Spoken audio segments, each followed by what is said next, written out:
495 AD में भारतीय भिक्षु बुद्ध भद्र ने शालिन टेम्पल की स्थापना की। फिर 32 साल बाद बोधि धर्मन शाओलिन टेम्पल पहुंचे। बोधि धर्मन ने जैन बुद्धिज्म का प्रचार किया। कहते हैं बोधि धर्मन ने शालिन मंक्स को बीमार और कमजोर पाया, इसलिए उन्होंने कुछ एक्सरसाइज मंक्स को सिखाई जो उन्होंने पहले भारत में विकसित की थी, जिन्हें बाद में ये जिन जिंग कहा गया। इन एक्सरसाइज से शाओलिन के मंक्स फिट रहने लगे और लंबे समय तक ध्यान करने में सक्षम हुए। उस समय शाओलिन मंक्स के सामने दो चुनौतियां थी। घने जंगलों में कई डाकू और चोर छिपा करते जो अक्सर शांति प्रिय मंक्स को परेशान करते। दूसरी चुनौती थी कि पास के जंगलों में कई जानवर भी थे जिनसे जान जाने का खतरा बना रहता। फिर शाओलिन मंक्स ने अपने शिष्यों के साथ मिलकर एक सॉल्यूशन ढूंढा कि क्यों ना हम इन जानवरों से लड़ाई की शैली सीखें। कुछ मंक्स ने जानवरों के लड़ने की शैली को एनालाइज किया और उनके मूव्स को कॉपी करना शुरू कर दिया। इसके बाद मंक्स ने पाया कि नई तकनीक से वे खुद से ज्यादा ताकतवर और अनुभवी फाइटर्स को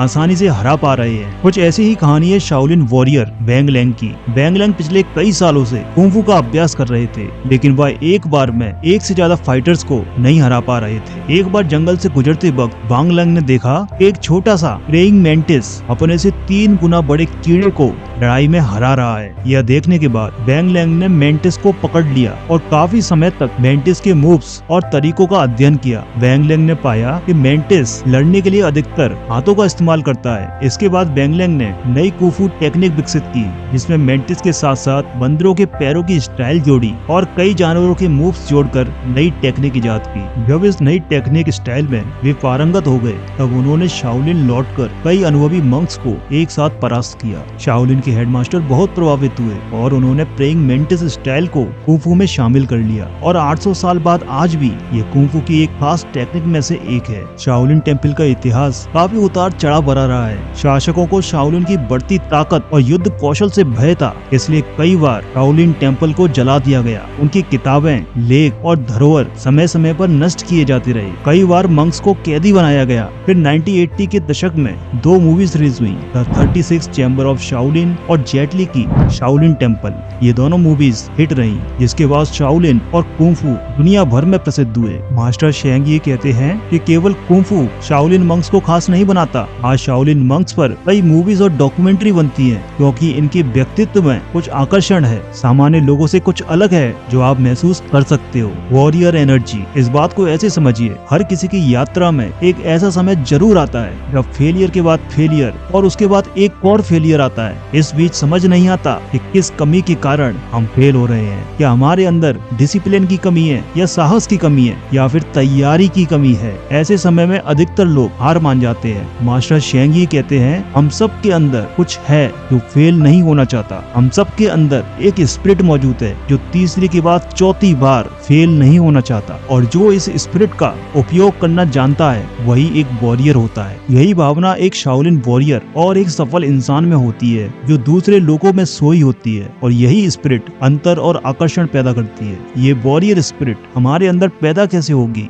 ये पैदा होगी कमिटमेंट टू दी प्रैक्टिस से, unwavering commitment to the practice. एक शाओलिन मंक अपनी प्रैक्टिस के लिए हर कीमत पर कमिटेड होता है और असफलता के बाद भी प्रैक्टिस पर टिके रहता है, क्योंकि उसे पूरा भरोसा होता है कि वह अभ्यास के दम पर किसी भी रुकावट को पार कर सकता है। इसी कमिटमेंट का एक छोटा सा उदाहरण है वाओ शी वोंग या मैत्रेय की प्रैक्टिस। इस प्रैक्टिस में शाओलिन मंक छोटी उम्र में एक पेड़ चुनते हैं, फिर हर दिन और दिन में कई बार इस पेड़ को कसकर कट के जमीन से उखाड़ने की कोशिश करते हैं। महीनों निकल जाते हैं लेकिन कुछ नहीं होता, लेकिन प्रैक्टिस जारी रहती है। 1 साल के अंदर मंक्स के बाजू, सीने, पेट और जांग की मसल इतनी ताकतवर हो जाती है कि वे पेड़ के तने को हिलाने लगते हैं। शाओलिन के स्टूडेंट्स जीवन भर ये अभ्यास करते हैं और छोटे बड़े पेड़ को उखाड़ने की ताकत विकसित कर लेते हैं। अभ्यास पर कमिटमेंट के चलते शाओलिन मंक्स इतनी ताकत विकसित कर लेते हैं कि अगर वे किसी व्यक्ति को जकड़ लें तो उसे भारी नुकसान पहुंचा सकते हैं। शाओलिन टेम्पल का दूसरा प्रिंसिपल है जिससे हम सीख सकते हैं, वो है the principle of the present moment. Shaolin master present moment की बड़ी सुंदर डेफिनेशन देते हैं। इस मोमेंट को स्वीकार करो, जो कुछ इस मोमेंट में है और जो कुछ इससे जुड़ा हुआ है उसे स्वीकार करो। ये मोमेंट तुमको जहाँ ले जा रहा है उसे भी स्वीकार करो, फिर इसे इसे तत्काल जाने दो। शाओलिन में सिखाते हैं कि अगर आपके जीवन में कुछ ऐसी चीजें प्रकट हो रही हैं जो आपको पसंद नहीं है तो इसे अपनी ओर मत खींचो, डोंट पुल। और कुछ ऐसी चीज जो आपको पसंद नहीं है जिसे आप तुरंत रिजेक्ट करना चाहते हो तो आप उसे दूर मत धकेलो, डोंट पुश। जहाँ कोई खींचतान नहीं होती उसी को कहते हैं प्रेजेंट मोमेंट। शाओलिन मंक्स सुबह उठकर विशेष रूप से की गोंग का अभ्यास करते हैं। की गोंग की प्रैक्टिस में शाओलिन मंक्स शरीर और सांस पर फोकस करते हुए प्राण शक्ति यानी कि की को पूरे शरीर में प्रवाहित करते हैं और उस समय पूरी तरह से प्रेजेंट रहते हैं। दोस्तों, आप भी प्रेजेंस बढ़ाने के लिए सूर्य नमस्कार, योग और की गोंग की मदद से हर दिन सुबह प्रेजेंट मोमेंट में रहने का अभ्यास कर सकते हो। शाओलिन टेम्पल का तीसरा प्रिंसिपल है एक्सेप्टेंस। शाओलिन में कहते हैं खुद को शून्य बनाओ, टर्न योरसेल्फ इनटू जीरो। तकलीफ, संकट,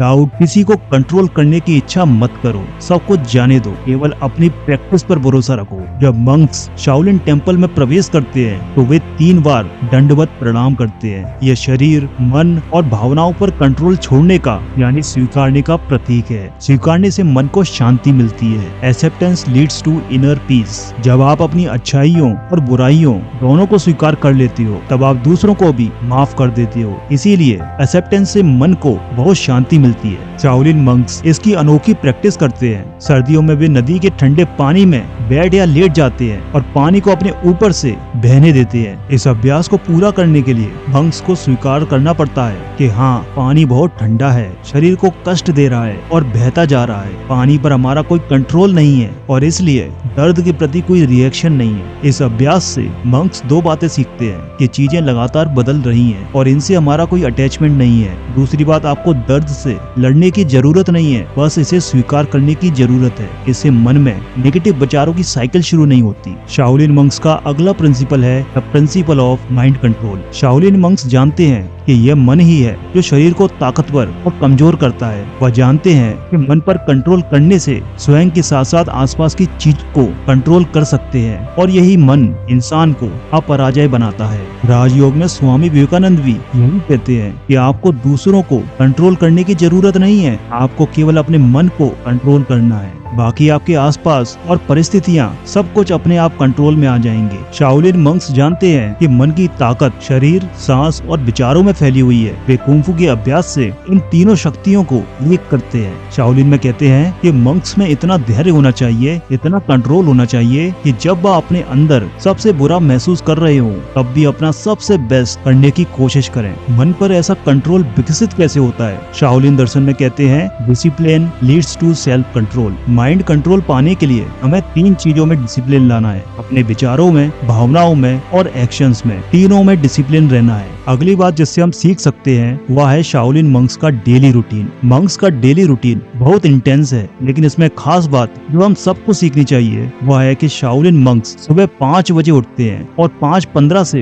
पहली प्रैक्टिस सिटिंग की गोंग शुरू हो जाती है और रात को 11 बजे तक कुंफू, एक्सरसाइज, बुद्धिस्ट क्लासेस और शाओलिन टेम्पल वगैरह के काम चलते रहते हैं। बीच में 2 घंटे लंच और आराम करने के लिए मिलते हैं। लेकिन खास बात यह है कि सोने से ठीक 2 घंटे पहले रात को 9 से 11 बजे तक शाओलिन मंक्स कुंफू की सारी प्रैक्टिस, सारे मूव्स और एक्सरसाइज को रिव्यू करते हैं कि कहीं कोई कमी तो नहीं छूट रही, क्या हमारा बेसिक्स पर कंट्रोल है, क्या हम और बेहतर कर सकते हैं। दोस्तों, हर रात 2 घंटे अपनी प्रैक्टिस को रिव्यू करना, छोटी छोटी कमी और बारीकियों को दोबारा स्टडी करना एक बहुत बड़ी कमिटमेंट है। इस काम से आप बहुत जल्दी किसी भी चीज में मास्टरी हासिल कर सकती हो, क्योंकि हम सामान्य जीवन में बस जल्दी जल्दी काम करते हैं, कभी ध्यान ही नहीं देते कि हमारे काम में, अभ्यास में क्या कमी है, क्या हमारा बेसिक्स पर कंट्रोल है। हम कभी भी यह नहीं सोचते एक छोटी सी गलती हमारी कितनी प्रोग्रेस रोक रही है। अगर हम हर रात केवल 15 मिनट अपनी प्रैक्टिस और अपना आचरण रिव्यू करें, यह सोचें कि आज हमने क्या सीखा, क्या हमारे सीखने का तरीका बेहतर किया जा सकता है, तो हमारी बेहतर होने की गति में और भी ज्यादा तरक्की होगी।